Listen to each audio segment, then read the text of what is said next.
নমস্কাৰ বন্ধু বান্ধৱীসকল, সকলোকে স্বাগতম জনাইছোঁ আপোনালোকৰ মৰমৰ চেনেল এক্সাম ইণ্ডিয়া আছামলৈ। তো আজি আমি পলম নকৰি ভিডিঅ'টো আৰম্ভ কৰোঁ।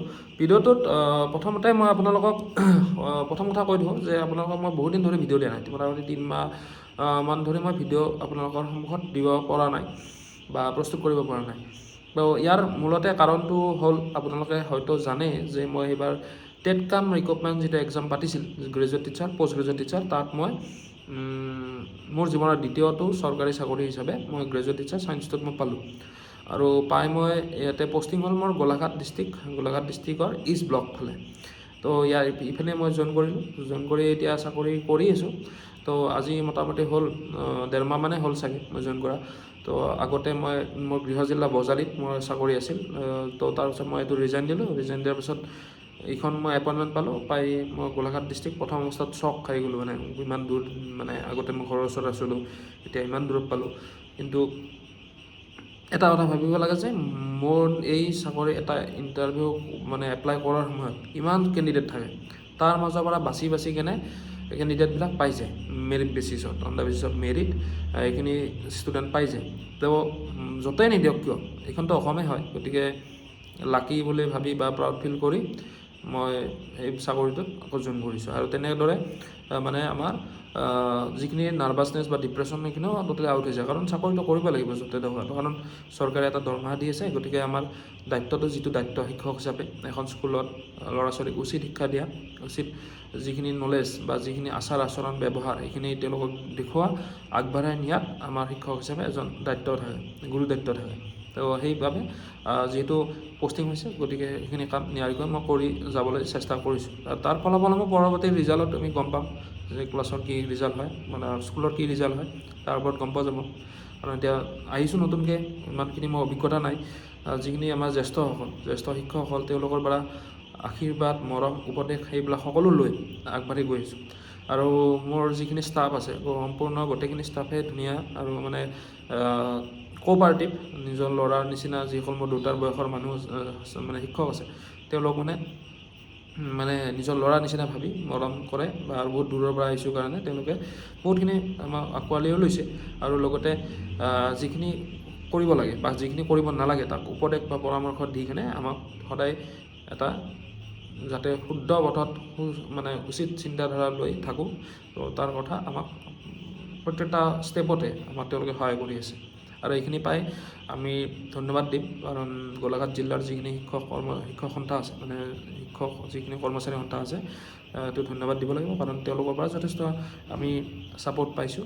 লগতে আমাৰ যি অফিচ আছে, আমাৰ যিটো ব্লক অফিচ থাকে বা যিটো আমাৰ ডিষ্ট্ৰিক্ট যিটো মানে আমাৰ অফিচ থাকে, সেইটোৰ ওপৰত গোলাঘাট ডিষ্ট্ৰিক্ট চাৰ্কুল যিটো আমাৰ থাকে, সেইটোৰ ওপৰত যিসকল বিষয়া কৰ্মচাৰীৰ পৰা, তেওঁলোকৰ পৰা যথেষ্ট সহায় বা ছাপোৰ্ট আমি পাইছোঁ। তো তাৰ ফলত আমি এই শিক্ষা ব্যৱস্থাটো তেওঁলোকৰতো আগবাঢ়াই নিয়ে আছে, লগতে সেই আগবঢ়া যাত্ৰাটোত আমি আৰু আহি কেনে নতুনকৈ যিখিনি আহিছোঁ গোটেইখিনিয়ে তাত আৰু আমিও হাতে হাত থৈ আগবঢ়াই নিয়াত, গোলাঘাট ডিষ্ট্ৰিক্টখনৰ ৰিজাল্টৰ ক্ষেত্ৰত আমি আগবঢ়াই নিয়াৰ ক্ষেত্ৰত আমি যথেষ্ট যৎপৰোনাস্তি চেষ্টা কৰি গৈ আছোঁ। আৰু এনেদৰে আগবাঢ়ি থাকিলে নিশ্চয়কৈ আমি হয়তো ছাকচেছ হ'ম, যাতে 1 নম্বৰ জিলা হিচাপে আমি ৰাখিব পাৰোঁ শিক্ষাৰ ক্ষেত্ৰত।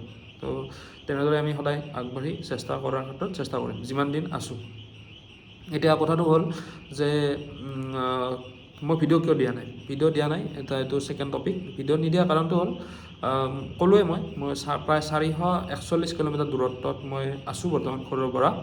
আৰু ইয়াতে আহি কেনে প্ৰথম কথা হ'ল, মই নতুন জিলা এখনত আহিছোঁ য'ত মই দেখা নাই জিলাখন দেখা নাছিলোঁ, নামটো শুনি আছিলোঁ। আৰু বহুত মানে এটা নাম থকা জিলা, গৌৰৱান্বিত এখন মানে গৌৰৱ কৰিব পৰা জিলা, কাৰণ এই জিলাতে অৱস্থিত আছে আমাৰ কাজিৰঙা, বিখ্যাত কাজিৰঙা ৰাষ্ট্ৰীয় উদ্যান। লগতে মোৰ কাষত আছে আঠখেলীয়া নামঘৰ। তো এইবিলাক বস্তু আমি কিতাপত পাই আছোঁ, এইখিনি ঠাইবিলাকৰ কথা আমি কিতাপ পত্ৰই আমি শুনি আছিলোঁ, বা চাহ বাগানৰ কথা গোলাঘাটত, তো এইবিলাক আমি পাই আছিলোঁ। তো এইবিলাক ঠাই আমি দেখাত সৌভাগ্য হ'ল এই চাকৰিটোৰ দ্বাৰা, কাৰণ আমাৰ আঠখেলীয়া নামঘৰ, ঠিক তেনেকৈ আমাৰ কাজিৰঙা মই যোৱা নাই, এতিয়াও যাম পৰৱৰ্তী সময়ত। বাকী এই আৰু আছে বহুত ঠাই মই চিনি নাপাওঁ এতিয়ালৈকে, এইখিনি বস্তু আমি চাব লাগিব, কাৰণ আছোঁ যেতিয়া চাম। আৰু ঠিক তেনেকৈ যোৰহাট মোৰ পৰা বেছি দূৰ নহয়, যোৰহাট হয়তো 22 কিলোমিটাৰমান হয় মোৰ য'ত আছোঁ। মানে মেইনলি মই স্কুল গোলাঘাট যোৰহাটৰ বৰ্ডাৰত আছে। তো সেইটো কাৰণে মোৰ ৰাস্তাৰ অলপ স্কুলৰ পৰা ওলাই আহি হয়তো 2-3 কিলোমিটাৰ ওলাই আহিলে মই যোৰহাট পাওঁ। যোৰহাট মানে যোৰহাটৰ বৰ্ডাৰ পাওঁ, যোৰহাটৰ ডিষ্ট্ৰিক্ট এৰিয়াটো পাওঁ। তো এটা ভাল প্লেছত আছোঁ ধুনীয়াকৈ। তো সেইকাৰণে মানে ৰুম চুম ছেট আপ কৰা বা মই ভিডিঅ' এটা প্ৰস্তুত কৰিব লাগিলে জানেই যোগাৰখিনি কি লাগে। কেমেৰাটো আছে, কৰি আছোঁ, কিন্তু মাইক হওক বা আমাৰ ষ্টেণ্ড যিখিনি থাকে বা বৰ্ড, শিক্ষক হিচাপে বৰ্ড লাগে, গতিকে সেইখিনি বস্তু নথকা কাৰণে লগত বৰ্তমান, তো সেইকাৰণে মই ভিডিঅ' প্ৰস্তুত কৰিব পৰা নাই। আৰু মই এনেও অনলাইন ক্লাছ কৰিলে মই কেতিয়াবা মই টেবলেটটো ইউজ কৰোঁ, গতিকে বৰ্তমান ভিডিঅ' দিয়াও নাই। আৰু ইয়াতে ৱাইফাই ফেচিলিটিটো নাই মোৰ, কাৰণ ঘৰতে মোৰ ৱাইফাই নেটৰ স্পীডটো ভাল। ইয়াতে এটা লিমিটত GB এটা হিচাপত পায়, ধৰক 2 GB বা 1.5 GB এনেকৈ পায়। তো ভিডিঅ' এটা প্ৰস্তুত হওঁতে মানে মোৰ এইটো ফোনেৰে যদি ভিডিঅ' এটা প্ৰস্তুত কৰোঁ বহুত MB হয়। তো ৰুমত অকলে থাকোঁ, এনেই থাকোঁ, গতিকে কিবা কিবি ভিডিঅ' চাই থাকোঁতে মোৰ ডাটাখিনি প্ৰায় শেষেই হয়, 50% হৈ গ'লে ভিডিঅ'টো আপলোড নহয়। তেনেকুৱা কিছুমান ইছ্যুজ আছে, সেইটো কাৰণে মই ভিডিঅ'টো প্ৰস্তুত কৰিব পৰা নাই। আৰু এই বৰ্তমান এক্সামত তেনেকুৱা নাই, ইণ্টাৰভিউত তেনেকুৱা অহা নাই। তো সেইটো কাৰণে ইলেকশ্যনটো যাই লওক, তাৰপিছত আমি ইণ্টাৰভিউৰ ওপৰত যিখিনি ধৰক আপকামিং ইণ্টাৰভিউজ আছে আৰু আহিব, তো সেই ভেকেঞ্চি বা ইণ্টাৰভিউৰ ওপৰত আমি আলোকপাত কৰিম। তো এতিয়া এটা আৰু ভাবিছোঁ কি যে নতুনকৈ এটা কাম কৰোঁ, যে যিখিনি আমাৰ স্কুলৰ মানে 8, 9, 10 ছেকেণ্ডাৰী লেভেল, সেইখিনিত যিহেতু মই ছায়েন্সৰ ওপৰত কিছু অলপ দিব পাৰিম, এতিয়া মই ভাবি যাওঁ মানে অলপ কনফিডেঞ্চ বা এইটো চেপ্টাৰৰ ওপৰত মই লাৰিব পাৰিম বুলি এটা সাহস আছে, কাৰণ মই এতিয়া নিজে শিকাই থাকোঁ। গতিকে ভাবিছোঁ কি যে ইউটিউবতো যাতে একদম আমাৰ অসমৰ ভিতৰত যিমান ধৰক ঠাই আছে, য'ত মানে ধৰক তেনেকৈ তেওঁলোকে ষ্টাডি মেটেৰিয়েলছৰ অভাৱ, তো তেওঁলোকক যাতে আমি দিব পাৰোঁ বিনা পইচাই। তো তাৰ কাৰণে চিন্তা চৰ্চা কৰিয়ে আমি আপোনালোকক ফ্ৰী ক্লাছ আমি দিম ছায়েন্সৰ বিজ্ঞান চেপ্টাৰৰ। প্ৰথম অৱস্থাত বিজ্ঞান আহিব, তাৰপিছত পৰৱৰ্তী সময়ত মই তেনেকৈ আকৌ শিক্ষক মেনেজ কৰি কেনে ধৰক যদি কৰিব পাৰে তেনেকৈ মই বাকী অন্যান্য ছাবজেক্টসমূহতো মই ব্যৱস্থা কৰিম। আৰু যাতে দেখা পায়, কাৰণ মই জানেই যে বহুত ল'ৰা ছোৱালীক মই তেনেকৈ আগতে ফ্ৰী শিক্ষা মই দিছোঁ। আৰু এতিয়া ধৰক মই এই অনলাইন ব্যৱস্থাটো থকাৰ কাৰণে ভাল হৈছে কি যে আমি ইউটিউব থকাৰ কাৰণে ভাল হৈছে কি যে আমি য'তেই থাকোঁ নাথাকিব আমাৰ পৃথিৱীৰ ভিতৰতে, মই কথা কৈছোঁ, কাৰণ দেখা পায় বাহিৰৰ ইউটিউব জগত, গতিকে য'তেই নাথাকিব আমি শিকাব পাৰোঁ। জাষ্ট কেমেৰা থাকিলে হ'ল, বৰ্ড এখন থাকিলে হ'ল, শিক্ষক হিচাপে আমি বাকী শিকাই দিম, মেনেজ কৰি দিম। গতিকে সেইখিনি থাকিলে যথেষ্ট। এতিয়া কেমেৰা আছে, বৰ্ড নাই, বৰ্ডখন মেকআপ কৰি দিলে কাম মানে হৈ যাব। গতিকে সেইখিনি ব্যৱস্থা কৰিম, যাতে আমাৰ ছাত্ৰ ছাত্ৰী ধৰক স্কুলততো ভালদৰে চবে শিকায়, কিন্তু হ'লেও কিছুমান ডাউটছ থাকে, ক্লিয়াৰিটি কৰিব লগা থাকে। তো সেইখিনি বস্তু দিয়ে শিক্ষকসকলে চেষ্টা কৰে, কিন্তু তাৰ মাজতো কিছুমান ছাত্ৰ ছাত্ৰী ধৰক কিছুমান বস্তু সুধিবও লাজ কৰে, বা কেতিয়াবা তেওঁলোকে সেইখিনি ক্লাছতো ধৰক সেইখিনি বস্তু তেওঁলোকে গ্ৰহণ নকৰে, বা তেনেকুৱা হয় কিছুমান থাকেই, কাৰণ সম্পূৰ্ণতো একদম 100% যে এটেনশ্যন দি আছে সেইটোও নহয়। গতিকে পিছত তেওঁলোকৰ এনেকুৱা হয় যে বহুতকেইটা চেপ্টাৰ পাৰ হৈ গ'ল, তাৰপিছত সেই টপিকটোৰ ওপৰত তেওঁলোকে আৰু বুজিব লাগিলে আৰু সময় লাগি যায়। তো যদি এনেদৰে ভিডিঅ'বিলাক চব ছেভ থাকে আমাৰ ইয়াত ডাটা ফাইলত ইউটিউবত, গতিকে তেতিয়া তেওঁলোকে এই লেচনটোৰ ওপৰত মই কিছু বুজি লওঁ, তেতিয়া তেওঁলোকে লগে লগ খুলি ভিডিঅ'টো লিখা থাকিব থাম্বনেইলত, গতিকে সেই চেপ্টাৰটো অন কৰি তেওঁলোকে সেইখিনি বুজি পাব পাৰে। তো পৰীক্ষাৰ আগত এটা ৰিভিজন টাইপতো হয়। তো সেইকাৰণে এনেকুৱা টাইপৰ চেষ্টা কিছুমান কৰিম বুলি ভাবিছোঁ, পৰামৰ্শ দিব। আৰু মই নতুনকৈ ধৰক এতিয়া শিক্ষক বৃত্তি লৈছোঁ, গতিকে এইটো কিমান দূৰ গ্ৰহণযোগ্য বা গ্ৰহণযোগ্য নহয় তাৰ কথা আপোনালোকে জানিব। মোতকৈ এক্সপিৰিয়েঞ্চ থকা মানুহে চায় মোৰ চেনেল, গতিকে তেওঁলোকে মোক দিহা পৰামৰ্শ দিব যে এইটো কৰাটো ভাল হ'ব নে নহয়। আৰু ঠিক তেনেকৈ এইটোতো লাইনত আহিলে, বাকী ইণ্টাৰভিউৰ কথা কৈছোঁ। ইণ্টাৰভিউ যদিও অহা নাই, এতিয়াৰ পৰা আপোনালোকে পঢ়ি থাকক যে ইণ্টাৰভিউ আহিবহে, কাৰণ এভৰি ইয়াৰ চাকৰিয়ালবিলাক ৰিটায়াৰ হৈ আছে, আগৰখিনি ৰিটায়াৰ হৈ আছে, পষ্টবিলাক খালী থাকি গৈছে। গতিকে সেইবিলাকত আকৌ ইণ্টাৰভিউ পাতিব, এক্সাম পাতিব। স্কুলবিলাকতে চাব যে স্কুলবিলাকে ধৰক শিক্ষক ধৰক এতিয়াও কিছুমান স্কুলত খালী হৈ আছে, বা আপকামিং পৰ্যায়ত ৰিটায়াৰ হ'ব বহুত শিক্ষক, তেতিয়া আকৌ খালী হ'ব। তেতিয়া গতিকে যিটো খালী হৈ থাকিলে তো আমাক টিচাৰটো লাগিবই, গতিকে ইণ্টাৰভিউ পাতিব। গতিকে ইণ্টাৰভিউ পতাৰ কাৰণে আমি যেতিয়া ইণ্টাৰভিউ পাতে, আৰু জানে এটা সময়ত ধৰি দিয়ে যে 3 মাহ পাছত পৰীক্ষাটো হ'ব, গতিকে 1 মাহটো আমাৰ ইণ্টাৰভিউটো এপ্লাই কৰোঁতে গুচি যায়। তাৰপিছত ডকুমেণ্টছ পাতি ঠিক ঠাক কৰিব লাগিল, বহুত কথা থাকে। গতিকে সেইকাৰণে এতিয়াৰ পৰাই যদি আপোনালোকে নোটখিনি মেকিং কৰে, এতিয়াৰ পৰাই হাতে লিখা নোট বনায়, তেতিয়া বহুতখিনি সফল হ'ব বুলি মই ভাবোঁ। আৰু মই তেনেদৰে কৰিছিলোঁ। মই প্ৰথম কথা মই কেনেদৰে পঢ়িছিলোঁ সেইটো কথা কৈ দিওঁ যাতে সুবিধা হয় আপোনালোকৰ। যেতিয়া মই ধৰক ডিউটিও কৰিছিলোঁ, আৰু জানে DC অফিচত ডিউটি মানে কিমান এটা গুৰুত্বপূৰ্ণ ডিউটি, ডিষ্ট্ৰিক্ট এখনৰ মেইন হেড ঠাই। গতিকে সেই ঠাইত যেতিয়া মই কৰিছিলোঁ কাম, তেতিয়া মই ৰাতিপুৱাৰ পৰা গধূলি আন্ধাৰ হৈ যায় ঘৰ আহোঁতে। তো সেইখিনি সময়ততো সম্ভৱ নহয়। তাৰ মাজতো হয়তো মোবাইলত কিছুমান মই ফটো মাৰি লৈ যাওঁ, ফ্ৰী টাইমত মই সেইখিনি চাই দিওঁ। বা তেনেদৰে ক'ৰবাত যদি মই ৰুম এটা পাইছোঁ, চান্স পাইছোঁ যে এইটো ৰুমত মই সোমাই কিনে পঢ়িব পাৰোঁ, মই সহায় কৰিছিলোঁ যথেষ্ট। ছাৰ বাইদেউ বা যিখিনি অফিচৰ মোৰ কলিগছ ষ্টাফ, গোটেইখিনি মোক যথেষ্ট সহায় কৰিছিল। মানে মোৰ পঢ়া শুনা ডিগ্ৰী বা যিখিনি আছে, তেওঁলোকে সেইখিনি সন্মানো দিছিল, আৰু তেওঁলোকে সেইখিনি সদায় মানে যাতে মই আগবাঢ়ি যাওঁ তাৰ কাৰণে তেওঁলোকে দিহা পৰামৰ্শ দিছিল। কাৰণ ইমানখিনি ডিগ্ৰী লৈ তুমি ধৰা আৰু আগত যাব পাৰা, তেনেদৰে ক'ৰবাত কৰিছিল।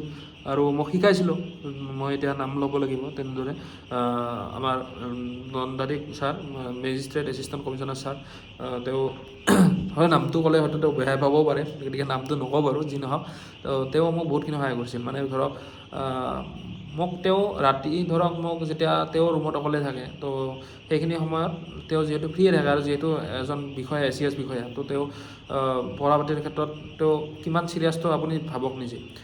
কাৰণ তেওঁ নিজেই সেই পঢ়া পাতি ভালকৈ পঢ়া শুনা কৰি কিনে তেওঁ সেই চাকৰিটো পাইছে। গতিকে তেওঁ সদায় মোক মানে এনকাৰেজ কৰিছিল যে ধ্ৰুৱ আপুনি PGT লওক, GTত চাকৰিটো লওক, সহায় কৰি দিম ভালকৈ পঢ়া শুনাৰ ক্ষেত্ৰত। তো মই তেওঁৰ পৰা শিকিছিলোঁ, আৰু যিকোনো পৰীক্ষা দিলেই মই তেওঁৰ ওচৰত এই এক্সাম পেপাৰখন লৈ যাওঁ, ছাৰে এইখিনি মই এনেকৈ কৰিলোঁ, ছাৰে চাই দিয়ে।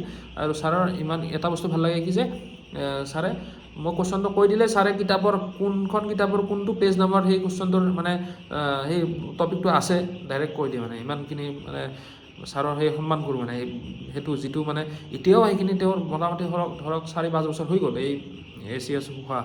তো সেই আগৰ যিখিনি পঢ়া শুনা সেইখিনি এতিয়াও যে তেওঁৰ ইমান চাৰ্প ব্ৰেইন, বহুত মানে ভাল লগা মানে। আৰু তেনেদৰে আন যিখিনি বিষয়া আছে বা অফিচাৰ বা ছাৰবিলাকসকল আছে, ছাৰ মেডামসকল আছে, তেওঁলোকক যথেষ্ট সহায় কৰিছিল। মই কি বুলি ক'ম আৰু, মানে আজিকালিৰ দিনত আৰু ধৰক এতিয়া মানুহ সহায় খুজিলেও সহায় নাপায়, মানে কিবা এটা খুজিলেও, কিন্তু মই সেইখিনি সহায় ছাৰ বাইদেউসকলৰ পৰা পাইছিলোঁ। আৰু ভৱিষ্যতেও ধৰক যদি মই আৰু কিবা বেলেগ পৰীক্ষা দিয়া বা কিবা বেলেগ লাইনত যোৱাৰ কথা ভাবোঁ, তেতিয়া মই তেওঁলোককে জনাওঁ বোলে ছাৰ বাইদেউ মই, কাৰণ তেওঁলোক মোৰ গুৰু বুলি ক'লেও ভুল নহয়। তেওঁলোকৰ দিহা পৰামৰ্শ মই লওঁ, কাৰণ তেওঁলোক হ'ল আমাৰ প্ৰত্যেককেইখন ডিষ্ট্ৰিক্টৰে তেওঁলোক এজন আমাৰ গুৰু দায়িত্বত থকা অফিচাৰ বিষয়া। কাৰণ তেওঁলোকে যথেষ্ট মানে আমাৰ ডিষ্ট্ৰিক্টখন, তেওঁলোকৰ ডিষ্ট্ৰিক্টখন যিকেইটা ডিষ্ট্ৰিক্টত ইলটেড থাকে, সেই ডিষ্ট্ৰিক্টখন কণ্ট্ৰল কৰাত বা নিয়ন্ত্ৰণ কৰাত বা সুচাৰুৰূপে চলাত তেওঁলোকৰ এটা দায়িত্ব থাকে। গতিকে তেওঁলোকৰ পৰা যেতিয়া সঁহাৰি পোৱা যায়, নিজে মানে ভাল লাগে কিবা এটা। আৰু মই লাকি যে মই তেনেকুৱা মই মানুহ লগত আছিলোঁ, কাম কৰিছিলোঁ।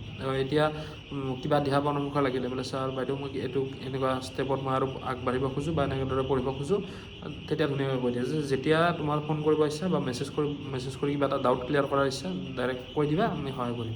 সেইটো কাৰণে ভাল লাগে। তো সেইকাৰণে, আৰু লগতে মোৰ যিখিনি কলিগছ আছিল তেওঁলোকো যথেষ্ট ছাপৰ্টিভ। আৰু আপোনালোকে যদি চাকৰিত যিসকলে জইন কৰিছে গমেই পায়, এতিয়াও যিখিনি ছাৰ বাইদেউ আছে তেওঁলোকক যথেষ্ট মানে এনকাৰেজ কৰে, পঢ়া শুনাৰ ক্ষেত্ৰতে হওক বা শিকোৱাৰ ক্ষেত্ৰতে হওক বা নিজে গ্ৰহণ কৰাৰ ক্ষেত্ৰতে হওক, ভাল লাগে সেইকাৰণে। এতিয়া নেক্সট টপিকটো হ'ল আপোনালোকে মোৰ ইয়াতে আহি অভিজ্ঞতা কেনেকুৱা। অভিজ্ঞতাটো কৈছোঁ যে প্ৰথম কথা মই এইখন এটা হিষ্টৰিকেল জেগাত আছোঁ, মানে ডিষ্ট্ৰিক্ট, জিলা, পুৰণি জিলা। তো ইয়াত আছোঁ, এখন নতুন জিলাৰ পৰা পুৰণি জিলাখনত মই আহিছোঁ। তো চব জিলাতে ভাল লাগে, চব জিলাৰ এটা বিশেষত্ব থাকে, নতুন বিশেষত্ব। গতিকে ইয়াত আহি প্ৰথম অৱস্থাত মই এপইণ্টমেণ্টটো পাই অলপমান মানে নাৰ্ভাছ ফিল, বা স্কুলৰ নামটো দেখিও নাৰ্ভাছ ফিল, যে ক'ত বা স্কুলখন আছে, কি কথা মোক বিভিন্ন। আৰু তাৰপিছত তেনেকৈ থাকি এনেকুৱা এতিয়া ভাল লাগি গৈছে, মানে বহুতখিনি ভাল। আৰু ক'ৰবাত যদি মই এতিয়া ধৰক মোৰ বাইকখনৰ আগত জুবিন দাৰ মানে ফটো এটা লগোৱাই আছে, সেই ফটোটো দেখিলে মই যেতিয়া স্কুল যাওঁ, সৰু যেতিয়া LP স্কুলৰ বা ME স্কুলৰ যিখিনি ছাত্ৰ ছাত্ৰী আছে, তেওঁলোকে মানে দেখিলে যাওঁ জুবিন দা, এনেকৈ মানে ভাল লাগে কিবা এটা। আৰু লগতে আৰু জুবিন দাৰ প্ৰতি মানে এটা বেলেগ ক্ৰেজ এটা আছে। মানে য'তে আপুনি ধৰক এতিয়া যদি যায় বৰলাত অলপ যদি বজাৰ ওলাই যায়, জুবিন দাৰ গান এনি টাইম বাজি থাকে, মানে ইফালে ভাল লাগে কিবা এটা। আৰু মানুহবিলাকক বিৰাট ৰেচপেক্ট কৰে, মানে নিজৰ ল'ৰা নিচিনাকৈ ভাবে আৰু মানে সেইটো কাৰণে ভাল লাগে, বহুত এনকাৰেজ কৰে আৰু সঁচাকৈ মানে বহুত মানে এই আদৰণি মানে জনাব ভালদৰে জানে। আমাৰ উজনি অসমৰ যিখিনি লোৱাৰ আচামতো ভাল লাগে, উজনি অসমতো ভাল লাগে, গতিকে চব মানে এটা মানে ভাল লাগিছে মোৰ থাকি কিনে, বেলেগ একো নকওঁ। তেওঁ সেইটো কাৰণে আৰু লগতে চাব লগা বহুত জেগা আছে, এইবিলাক লাহে লাহে চাম সময়ত, আছোঁৱেই যিহেতু ইয়াতে আৰু যিখিনি ডিউটিছ মোৰ সেই ডিউটিছখিনি ভালদৰে পালন কৰি যাম। গতিকে যিসকলে আপোনালোকে কোন কোন জিলাৰ পৰা চাই আছে বা ইয়াৰো যদি আছে আপোনালোকে কমেণ্ট কৰি জনাব, যাতে আপোনালোকক ধৰক মই লগ পাব পাৰোঁ। আৰু বহুতখিনি শিক্ষক মোক এতিয়া দেখা পায়, মোক চিনি পাইছে বা দেখা পায় কয় বোলে আপোনাক এনেকৈ দেখি থাকোঁ ইউটিউবত, ভাল লাগে কিবা এটা তেনেদৰে কয়। আৰু এতিয়া হয়তো কিছুমান আৰু নতুন যিখিনি মোৰ কণ্টেক্সত আছে তেওঁলোকে হয়তো এতিয়া গম পাব বোলে এইজন ছাৰৰ ভিডিঅ' মই আগতে চাইছিলোঁ, আজি এইজন ছাৰে নেকি এইজন মানে ভিডিঅ' দেখা।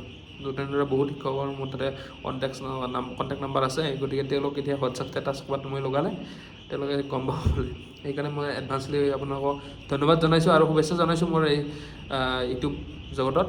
গতিকে যদি ছাবস্ক্ৰাইব কৰা নাই কোনোবা ভিউৱাৰ্ছে ছাবস্ক্ৰাইব কৰি দিব চেনেলটো, আৰু পৰৱৰ্তী সময়ত মই ভিডিঅ' আগবঢ়াই যাম। আৰু যিটো ছায়েন্সৰ ওপৰত ক'লোঁ মই, যিটো স্কুল ছাবজেক্টৰ কথা কৈছোঁ, সেইটোৰ ওপৰত নেক্সট ভিডিঅ' মই হয়তো এই ধৰক যদি আপোনালোকে কয় লাগে, মই জানে মোৰ চেনেলটো বা মোৰ ভিডিঅ'ছবিলাক আপোনালোকৰ ওপৰতে নিৰ্ভৰ কৰে। আপোনালোকে যদি কয় লাগে তেতিয়া মই দিওঁ, আপোনালোকে যদি কয় নালাগে তেতিয়া নিদিওঁ। সেই তেনেকুৱা ছিষ্টেমতে চলে, কাৰণ মই ধৰক কোনো ধৰণৰ ফিজ লগাই দি কিনে মই কোনো ধৰণৰ ছাবস্ক্ৰিপশ্যন মানে মই ক'ৰ্চ লঞ্চ কৰাও নাই এতিয়াও, আৰু ভৱিষ্যতেও মই নকৰোঁ। কাৰণ পঢ়াৰ নামত মই ফ্ৰী দিব খোজোঁ চবকে, ফ্ৰী হেণ্ড। মই ধৰক এতিয়া ধৰক টিউশ্যন পাতিৰো কথা কওঁ, টিউশ্যন কিয় লাগে? টিউশ্যনটো প্ৰয়োজন নাই, স্কুলত যদি ভালকৈ শিকাই দিয়ে তেতিয়া টিউশ্যনৰ প্ৰয়োজন নাই। তো তেনেকুৱা কথা। গতিকে সেইকাৰণে মই ইয়াতো মই ফ্ৰীলি শিকাই থাকোঁ। আৰু ভাবিব পাৰে যে ইউটিউবৰ পৰাই বহুত টকা পায় অমুক তমুক, গতিকে সেইকাৰণেই লোৱা নাই। কিন্তু চাব আপোনালোকে ছাবস্ক্ৰাইবাৰ কিমান আছে, মই ইমান ইউটিউবৰ পৰা মই পে'মেণ্ট হেৰি কৰা নাই, চোৱাই নাই। গতিকে সেইটোৱে কথা। গতিকে মই বাকী যিখিনি পৰৱৰ্তী পৰ্যায়ত শিকাব লাগে, মই এনুৱেল এক্সামটো যিহেতু মাৰ্চত তেওঁলোকৰ হ'ব, এতিয়া বৰ্তমান HSLC চলি আছে, মাৰ্চত এনুৱেল পৰীক্ষা হ'ব। আৰু মাৰ্চৰ এনুৱেল পৰীক্ষাটো হোৱাৰ পিছত যি ধৰক 10 দিনমান বন্ধ থাকিব চাগে, তো সেইকেইদিনতে তেতিয়াই মই আৰম্ভ কৰি দিম। আমিতো স্কুল যাব লাগিব, কিন্তু মই আৰম্ভ কৰিম এই যি তেওঁলোকৰ কোৰ্চ। তেতিয়া তেওঁলোকে স্কুলত শিকোৱাৰ আগতে ধৰক 10-15 দিন আগতে সেই অধ্যায়কেইটাৰ লগত চিনাকি হ'ব পাৰিব। তেতিয়া তেওঁলোকৰ বুজাটো ডাউট ক্লিয়াৰ হৈ যাব। আৰু স্কুলত শিকোৱাৰ আগতে তাৰমানে এই বস্তুখিনি ইউটিউবত যেতিয়া যাব, তেতিয়া তেওঁলোকে এই বস্তুখিনি লোৱাত আদৰি লোৱাত বেছি তেওঁলোকৰ ভাল হ'ব। মানে যেতিয়া আমি স্কুলত শিকাম সেইখিনি বস্তু কনচেপ্টবিলাক ক্লিয়াৰ হৈ যাব, বোলে ছাৰে তাতে এনেকৈ শিকাইছে আৰু ইয়াতো আমাক অফলাইন এনেদৰে শিকাই আছে বস্তুখিনি, অলৰাউণ্ড ডেভেলপমেণ্ট মানে। আৰু যদি কিবা কাৰণত তেওঁলোকৰ সেই বস্তুখিনি ৰিমাইণ্ড হোৱা নাই, ৰিকল হোৱা নাই, ভিডিঅ' চাই দিলে তেওঁলোকৰ সেইখিনি আৰু ৰিকল হৈ যাব। কাৰণ জানে এতিয়া অনলাইন যুগ, আৰ্টিফিচিয়েল ইণ্টেলিজেঞ্চৰ যুগ, গতিকে টেকন'লজিৰ যুগ, গতিকে ইউজ কৰে, এইটো মিছা কথা কৈ লাভ নাই। মোবাইল চায়েই ইউজ কৰে ছাত্ৰ ছাত্ৰীও, গতিকে ইউজ কৰক পঢ়াৰ ক্ষেত্ৰত, তেতিয়াহে বেনিফিট হয়। আমি যেনেকৈ ব্যৱহাৰ কৰিছিলোঁ। তো এইখিনিয়ে, ধন্যবাদ সকলোকে। আৰু বেয়া চেয়া নাপাব, কিবা ভুল ভ্ৰান্তি হ'ব পাৰে, আপোনালোকক দুখ দি কিবা মই ভিডিঅ' কৰিব পাৰোঁ, তাৰ বাবে মই ক্ষমা মাগিছোঁ। আৰু লগতে কিবা যদি আৰু ডাউটছ ক্লিয়াৰ কৰিব লাগে, কিবা যদি আছে সমস্যা, সেইখিনি জনাব কমেণ্ট বক্সত। আৰু মোৰ কণ্টেক্ট নাম্বাৰটো যদি বিচাৰে তেতিয়াও জনাব। এইখিনিয়ে আছিল। তো আজিলৈ এইখিনিয়ে আছিল, ধন্যবাদ।